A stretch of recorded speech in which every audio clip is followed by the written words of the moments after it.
One of the pillars of a coaching philosophy in general is not to lose sight of the fact that everyone involved, you just walk into the Miami Dolphins headquarters, or this is their dream, regardless of where you're at in the building, regardless, or if you're a player, you're dealing with people's dreams, and so never to take that lightly.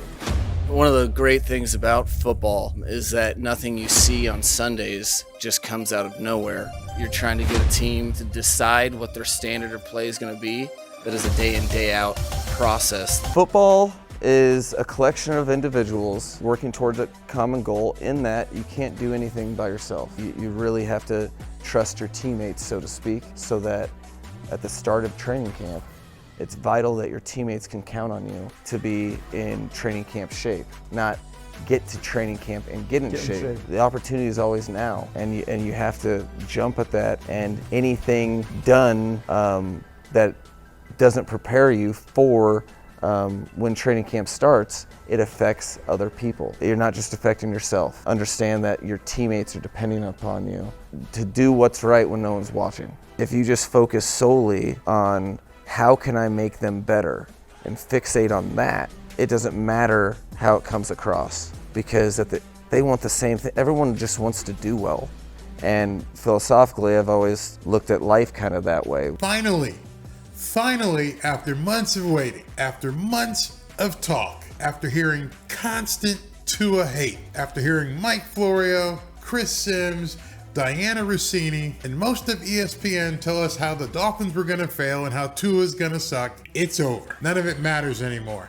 Today, the dream begins. Players have the ability to shut up all of the naysayers and to delight all their fans by doing what they do best, playing some serious football, and by taking care of business on the field. Now it's time to be the professional you signed up to be. For the next 6 or 7 months, every player, every coach, everybody in the Dolphins organization should have one single focus, that being to play up to their full potential. If the Dolphins do that, the wins will take care of themselves. This team obviously has the talent to go all the way. Now, no, I'm not saying that they will, but you can't deny they have the talent to take it all the way. And they have a coach who's prepared to support all of their dreams. And most importantly, this year, Tua Tagovailoa has a coach in his corner who's ready to support QB1 to the fullest. And he's wanted Tua to be that guy since the day he set foot in Miami. Listen to what he said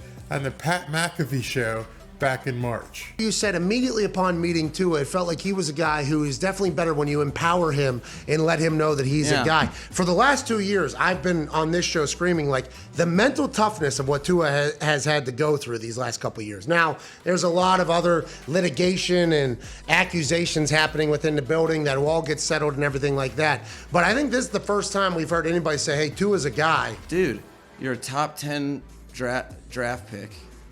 This just in, you want to be good. Breaking! And you feel that other people are like, yo, be good. Yeah. And so, like, you got to put yourself in people's shoes and, like, identify with that. Wow, that must be tough. He knows that the Brian Flores BS and all the negative rumor mills out there were really tough on Tua. But he also knows what was lacking in Miami was a support system to bolster Tua. He recognized that Tua was a top-notch quarterback coming out of Alabama, but had no nurturing at the professional level. Now his focus is on enabling Tua to reach that potential and to be that guy. He's in the club. And, oh, wow, he's been what if he's confident while being in the club? The prerequisite club of the talent that you need to play the position and be a top starter of the NFL. He's in the club. So then where can we take him from there? McDaniel is going to push Tua to be a top-tier QB. Jimmy Garoppolo isn't headed to Miami.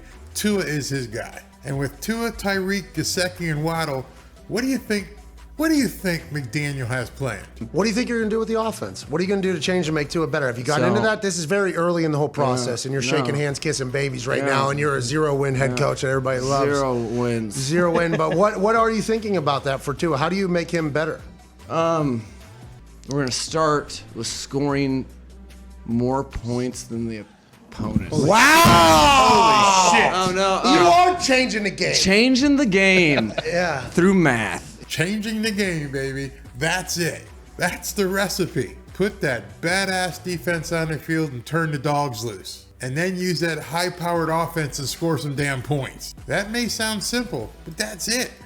All you got to do is score more points than the other guys. Anyone out there think that this team can't score some points? Anyone out there think that this defense can't hold opponents down? Man, am I excited. This is going to be so much fun to watch. Now, listen to what's said in this clip. Way before Tyreek said it. Yeah, that's right. No, I think there's. I was just so fortunate in my career to be around the process of how I look at things with the empowerment of the right teachers, that I look backwards, forwards, okay? What things do I see that are really awesome about his game on tape, even though we're at... Hey, he's accurate as hey. Boom! Even before Tyreek became a Dolphin, I bet you missed this. Take a listen and look at the date stamp on the Pat McAfee show when he had Mike McDaniel on. Let me play this again. What things do I see that are really awesome about his game on tape, even though we're at... Hey, he's accurate as hey. Boom! You see, that was recorded on March 4th. Tyreek didn't even get traded to the Dolphins until March 23rd. McDaniel was emphatic and ecstatic about Tua's accuracy way before Tyreek even got on the jet to come down to Miami. And obviously way before he said it on his podcast. Did you know that? How much do you want to bet that Mike McDaniel was telling Tyreek that when they were doing the negotiations for the trade for Tyreek to come down to Miami? I bet you he was telling him that. I bet you he was showing him that. You bet your ass he was. And then Tyreek came down and got on the field with him, and he was hooked as well. So all the sports journals out there jumped all over Tyreek when he said he was the most accurate quarterback, but they completely missed it when Mike McDaniel, who had only been here for less than a month or so, said the exact same thing. Boone is right. The time is now, and this coach knew exactly what he was getting into when he came down to Miami. I'm sure he watched a ton of old Dolphins game film and sat back and smiled and went, yeah, I got something here. And now the fun begins. Let me know what you guys think about this. It's time. It's on. The season is here. And if you want to watch any of my other videos about the Miami Dolphins, check out one of these two here. But all season long, I'm going to be bringing you talk about the Miami Dolphins in a different way. Talk to you soon.